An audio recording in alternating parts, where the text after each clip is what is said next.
Answers after an electrical explosion cuts off power to subway lines in Brooklyn, trapping riders for hours yesterday. It's many people's biggest fears when they ride the train. We broke the news last night. Now, as Kendall Green tells us, Governor Kathy Hochul says she wants a full investigation. The train's back in motion at the Metro Tech and J Street substation after a bad night, when just 24 hours before, hundreds of strap hangers were stranded on the rails, some for more than 2 hours. This commuter among the 3,500 passengers stalled during rush hour Wednesday. I think it was like an hour and 20 minutes or something like that. This video, taken by Morgan Brewer, shows passengers stranded on a crowded train car after about 90 minutes, as many escaped climbing out of the car on their own. At one point, walking along the tracks to climb up a nearby platform. All in all, New Yorkers really came together and really helped each other out. This, all after an apparent transformer explosion caught on camera on nearby Smith Street, followed by people running for cover. How loud would you say it was? Oh, huge boom. Ms. Barber lives on the 14th floor above the explosion, where she heard the rumble. It was scary, because I take care of a little kid, and she too was crying. Very scary. The site is under repair, wrapped in caution tape now, as the investigation continues into what caused it. Last night was a bad night for a lot of New Yorkers. The MTA says it started around 5:30 between the J Street, Metro Tech, and Hoyt Skimmerhorn stations, trapping passengers aboard two F trains stuck in between stops. The MTA blamed the rush hour meltdown on a Con Ed power failure, as the agency's top brass fielded questions surrounding what went wrong. There's no question. There's a 90-year-old electrical substation that had a fire and an explosion of some kind because the door was off the hinges. That speaks to the urgency of making the investments to the very old pieces of our system that we have identified. And this was at the top of the list. As for commuters getting home a day after the chaos, are you worried getting on here again? No, not at all. This is a new train. That was an old train. Now, Governor Hochul ordered the MTA and Con Edison to conduct a thorough investigation into what went wrong in hopes of preventing it from happening again. Now, following that incident, the commute the day after, not nearly as troublesome. In downtown Brooklyn, Kendall Green, Fox 5 News. A smash and grab in Queens has police looking for the suspects who made off with almost $1 million in jewelry. It happened last Friday night on 74th Street in Jackson Heights. Police say these three suspects smashed the display window with sledgehammers and made off with $800,000 in merchandise. A couple days later, 4 people tried to hammer the window of a jewelry store in Bay Ridge, Brooklyn, but that window did not break. Fire marshals saying tonight that the multi-alarm fire in Gravesend was caused by workers using welding equipment. This is video of massive flames and thick smoke taken by Citizen app. The fire broke out at about 2 o'clock this afternoon on East 4th Street. That fire spreading quickly to buildings on both sides. Thankfully, all of the workers were able to get out and no injuries were reported.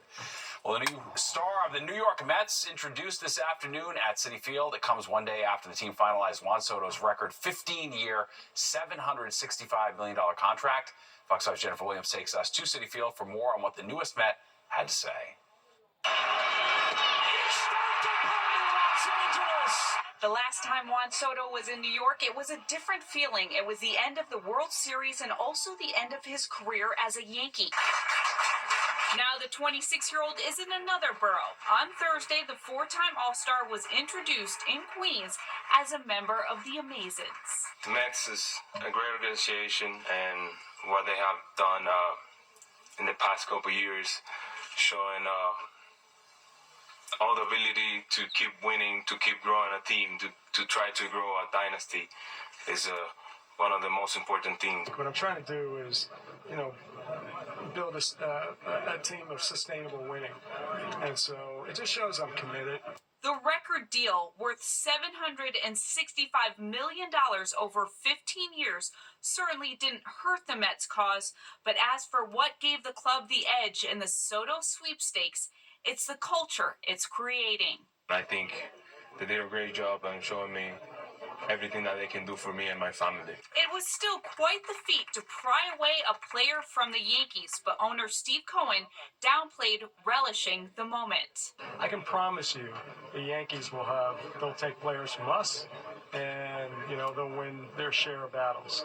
And so, but that's what competition is, right? I mean, we compete on the field and we're friends off the field. Meanwhile, Soto said he hasn't spoken to his friends in pinstripes since the end of the World Series, but did have a message for Yankees fans. I'm actually just want to say thank you to them. They really showed me all the love and everything that they have. Now, President of Baseball Operation David Stern said that this is a very good start, but the ball club has quite a bit of work to do if they want to reach the ultimate goal. At Citi Field, Jennifer Williams, Fox 5 News. Regulating e-bikes so pedestrians feel more safe on the sidewalks and streets. It may sound like a no-brainer, but why not? Everyone in the city thinks it's a good thing.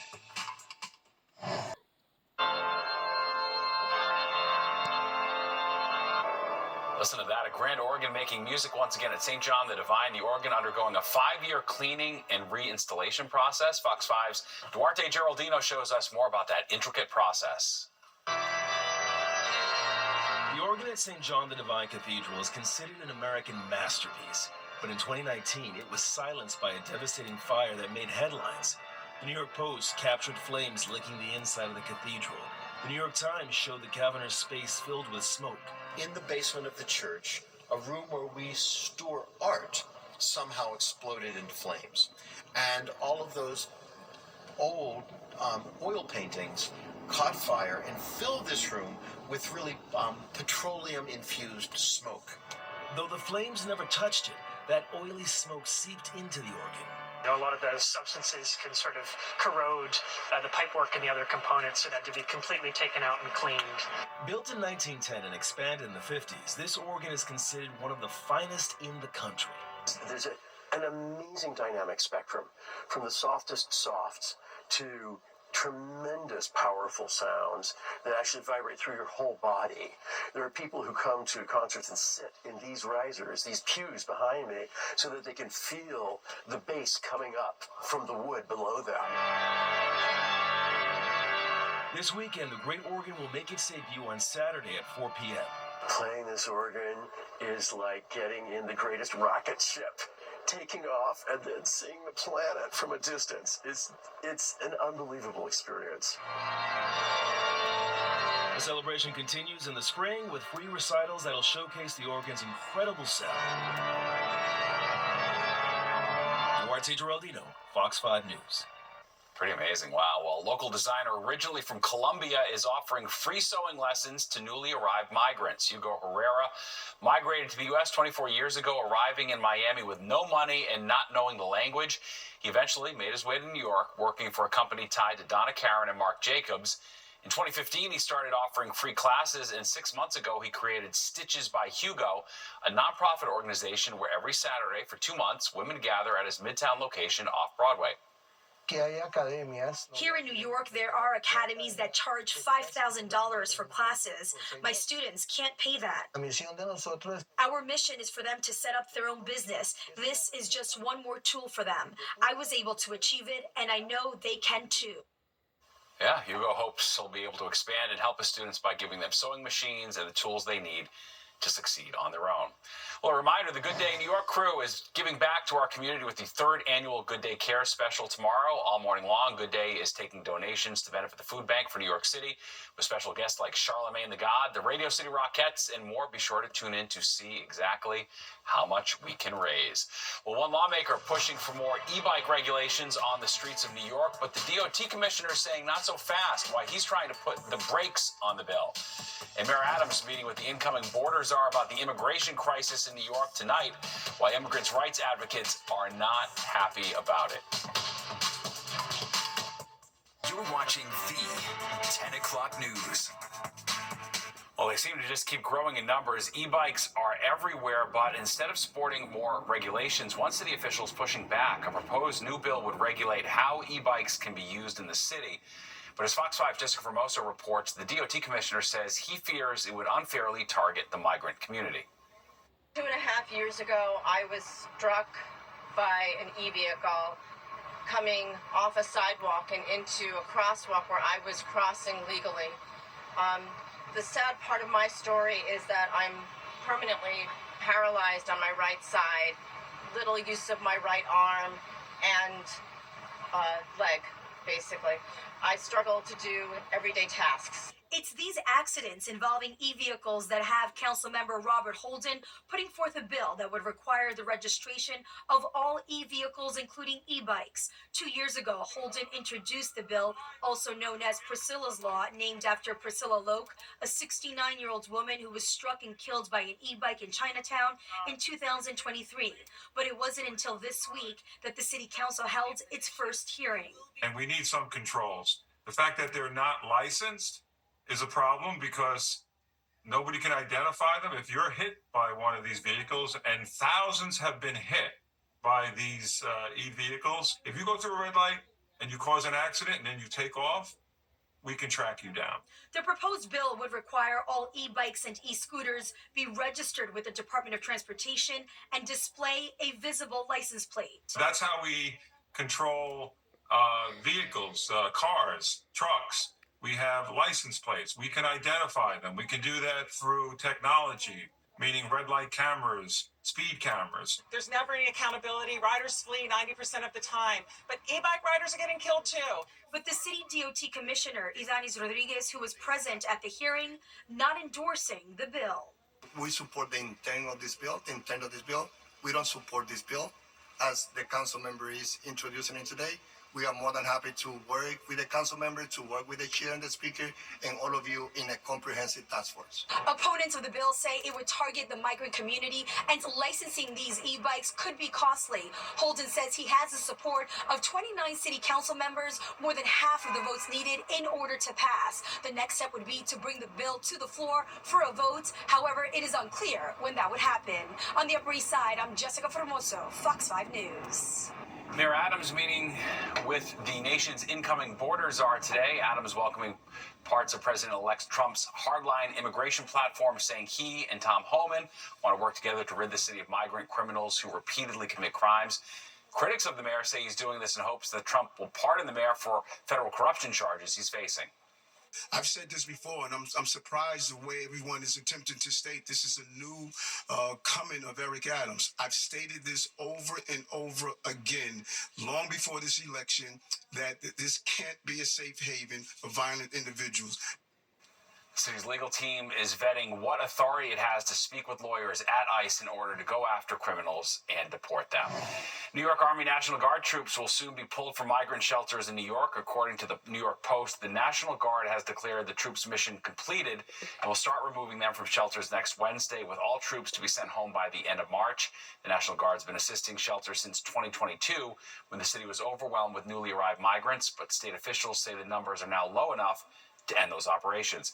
And President-elect Trump talking more about his plans to deport illegal immigrants. In an interview with Time Magazine, the publication just named him Person of the Year. And in the interview for the story, Trump said he won't do business with countries that refuse to take migrants back. He also threatened substantial tariffs for countries that don't cooperate, and said he'd consider holding detained migrants in camps if needed.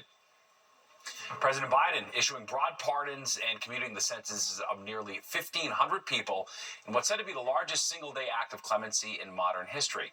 Fox 5 Sharon Crowley has more. President Biden is making history, announcing the largest single-day act of clemency in modern history. The president is commuting the sentences of 1,500 Americans and pardoning 39 people convicted of nonviolent crimes. Most of the commutations were given to people placed on house arrest during the pandemic who've shown personal growth. I think what's important is that they were successfully able to reintegrate into their communities and back into their families, right? They show that having a second chance is something that they should be given. These pardons coming after President Biden decided to give his son Hunter a sweeping pardon. A move most Americans do not approve of, according to a new AP survey. Hunter Biden was convicted on gun and tax charges. President Biden had said repeatedly that he would not use his pardon power to benefit his family. What I can speak to is the president made that decision, right, about Hunter Biden. He put it in his own words. I don't have anything to share beyond that. What I can say is not that I'm aware of, but I just don't have anything else beyond that. Presidents are entitled to give an unlimited number of pardons, and it's not clear if President Biden will issue blanket pardons for any other family members or political adversaries of President-elect Trump. Kean University Provost David Birdsell is a political analyst. It's possible that President Biden may consider that kind of a categorical pardon for people engaged in efforts on the part of the Justice Department, but trying to tailor it narrowly so that if we find out subsequently, not having anything to do with Donald Trump, that there was misbehavior in the department, that those people would still be subject to public accountability. President Biden has been under increasing pressure from advocacy groups to pardon broad swaths of people before the Trump administration takes over in January. Sharon Crowley, Fox 5 News. And the Biden administration making a last-ditch effort to secure a ceasefire deal between Israel and Hamas before Trump takes office next month. U.S. National Security Advisor Jake Sullivan expressing cautious optimism after meetings in Israel. He said the recent ceasefire agreement between Israel and Hezbollah and the collapse of Syria's government have helped change the negotiating climate. Sullivan now heading to Qatar and Egypt to meet with mediators there. Well, brothers who co-founded a luxury real estate firm appeared in a Miami courtroom today. Oren and Tal Alexander founded the luxury real estate firm Official. Oren and a third brother, Alan, are charged at the state level in Florida with multiple counts of sexual assault. Separately, federal prosecutors in New York have charged all three brothers with sex trafficking. The three were arrested in Miami yesterday and are being held without bail. Well, latest trend in high-end building amenities is striking the right note with golf enthusiasts. High-tech home golf simulators being added to luxury homes and apartment buildings. We're going to dive into their popularity and how they're also driving new business opportunities. And cutting the cord was supposed to mean saving money on your high cable bills, but streaming isn't so inexpensive anymore, and that has lots of people streaming mad.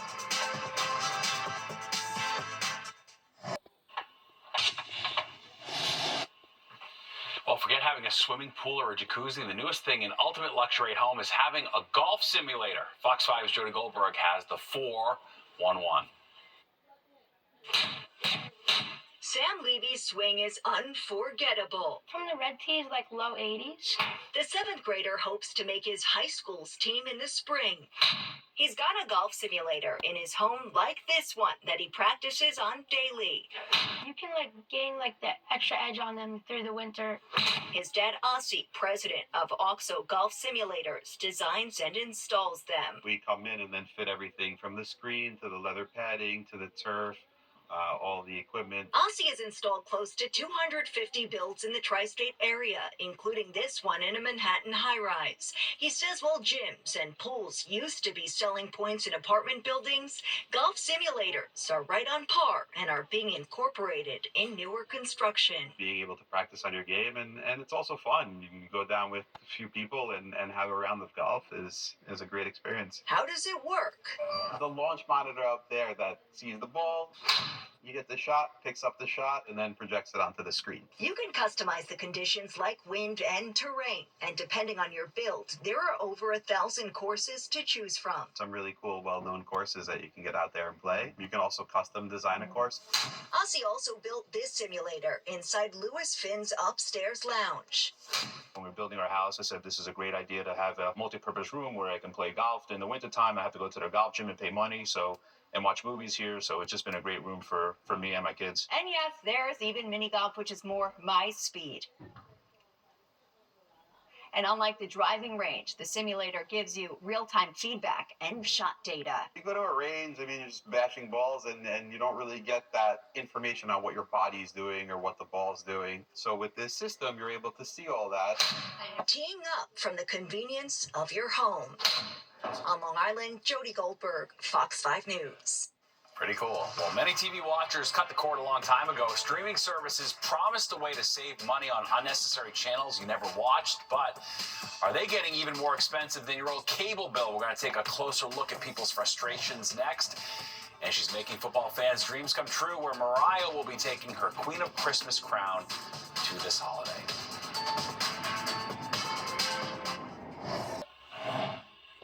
Fox 5 watching your wallet tonight, and cutting the cable cord was supposed to save money, but now a streaming service is raising prices left and right, including most recently YouTube TV. As Fox 5's Duarte Geraldino shows us, some people say with all the streaming bundles, they're paying as much, if not more, than they did for cable. Caitlin and her friend Holly really enjoy watching YouTube TV at home and on their commute. They love its more than 100 traditional networks and cable channels and that DVR service. I've subscribed to YouTube TV for like 2 months, and then I was like, nah. Why? It's expensive. And it's about to get even more expensive for YouTube TV's 8 million subscribers. It's raising its price to $82.99 a month. It's just the world we live in now. It's just going to continue to go up. She's sort of right. Back in 2017, YouTube TV launched at $34.99 a month. By 2020, the price was $64.99 a month. Right now, it's $72.99. By next year, it'll cost everyone $82.99. Part of the reason YouTube TV shelled out $2 billion a year for the exclusive rights to NFL Sunday Ticket.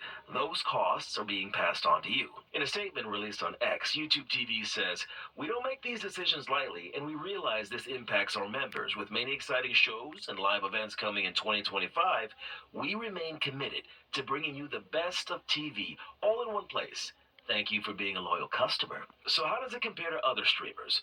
Hulu Plus Live TV plans start at $82.99. DirecTV Stream, $86.99. And as Garrett and McKenna will tell you, those prices are also creeping up. In total, probably like close to $200 for everything. Yeah. Well, that's in like Hulu, everything. According to reviews.org, the average cable bill in 2024 is $88.94 a month. So YouTube TV and its rivals are getting dangerously close to traditional cable TV territory. But still, some people say they're not going back to the cord. So no cable for you at all? It's all streamers? Yep. Since when? Always. Really? Since I had to pay for it myself. At Grand Central Station, Duarte Geraldino, Fox 5 News. Yeah, kind of wild. All right, time for the weather. Chief Meteorologist Nick Gregory is here now, and boy, it is bitter cold and windy out. It sure is. You walk outside and it doesn't take long before you realize, what is this, January that we're in now? Not December, but it is a generally clear sky overhead for now. We'll have some clouds come in overnight, and today the temperature really has gone nowhere much at all. 50 or 41 for the high, 35 the low. Actually, we're now lower than that now at the 31-degree mark. 68 and 5 mark the records. Sunrise 7-11 down 429.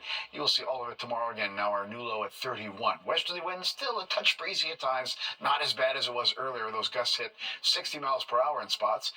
Humidity is dry. Humidity, or I should say the pressure is rising pretty quickly now, 30.41. Good strong pressure reading as high pressure ridges in to stay with us for a couple of days to create dry but cold weather, certainly the next 2 days or so. All right, everybody is below freezing, and we're down now to 31 at the Hamptons, 29 at Belmar, down to 21 at Scranton, and mid to upper 20s North Jersey, Hudson Valley, to about 30 across Connecticut. So these numbers are definitely colder than last night, by as much as 12, 15, even 20 degrees or so. The west wind hasn't helped. Still pretty gusty, but not as bad as earlier, as I mentioned. About 5-10 miles per hour. Occasionally you're hitting a little gust there up around 20 miles per hour. So it is making those wind chill numbers down into the teens just about everywhere you go here, except for Midtown. 22. Look at Monticello. Feels like 6 up there. They're going to be with an air temperature of about 15 as we get on into the morning. All right, let's go look at our highs for the day. And again, below average, really. Upper 30s to the lower 40s. Those 40s really closer to the coast. And again, we had some 50-degree temps over eastern New England. That was very early in the day. And the cold air has been marching in from the west. Notice from State College westward, we go from 30 to 20s. Chicago today stopped at 15. So cold air is definitely on the move. This is the cold air coming our way, but it'll modify a little bit by the time it gets here. Certainly tomorrow and Saturday, though, will feature some of the coldest weather that we've seen this season so far. And the squalls continue. See them here in upstate New York, dumping some pretty good snowfall events and making travel quite difficult there. But that's not coming our way. Just some of that cloud cover will. And you see as we look our view back westward towards the plain states, there's really nothing going on. So we're going to have quiet weather coming up just again the next few days. It's going to be on the cold side. So our futurecast temperatures again out the door in the morning, 15 to 20. Colder spots north and west, mid-20s for the city. and mostly middle 20s you get along the coast. Tomorrow, sunshine. Temperature not going anywhere. May not get above freezing north and west. We'll stop in the middle 30s in the city. Tomorrow night, coldest night of the season, I think, down to the lower 20s in the city. This showing 25, probably going to be colder than that. And you see 10 to 15 degrees in those colder spots to the north and west, and only back to, again, the middle 30s on Saturday. 24 tonight, wind comes in out of the west, some clouds around, and again, teens as you saw in some of those colder suburbs. Tomorrow, well, it'll be a beautiful sunny day, but it's not going to help all that much. 35 will be the high as we head on into tomorrow. And you'll see here in the 7-day that we'll watch for temperatures to rebound slowly. Saturday, beautiful, but only 22 to start the day, 36 in the afternoon. Clouds return during Sunday up to 42. Late Sunday night, early Monday morning, a little light rain, maybe mixed with a little sleet and snow for the north and west, but that becomes rain as we go into the 50s and stay there. A little more rain again on Tuesday, 58. Dry Wednesday. Looks like rain could return on Thursday, Steve. All right, thanks, Nick. Well, all she wants for Christmas is to sing at a football game. The details on where the Queen of Christmas will be spending the holiday.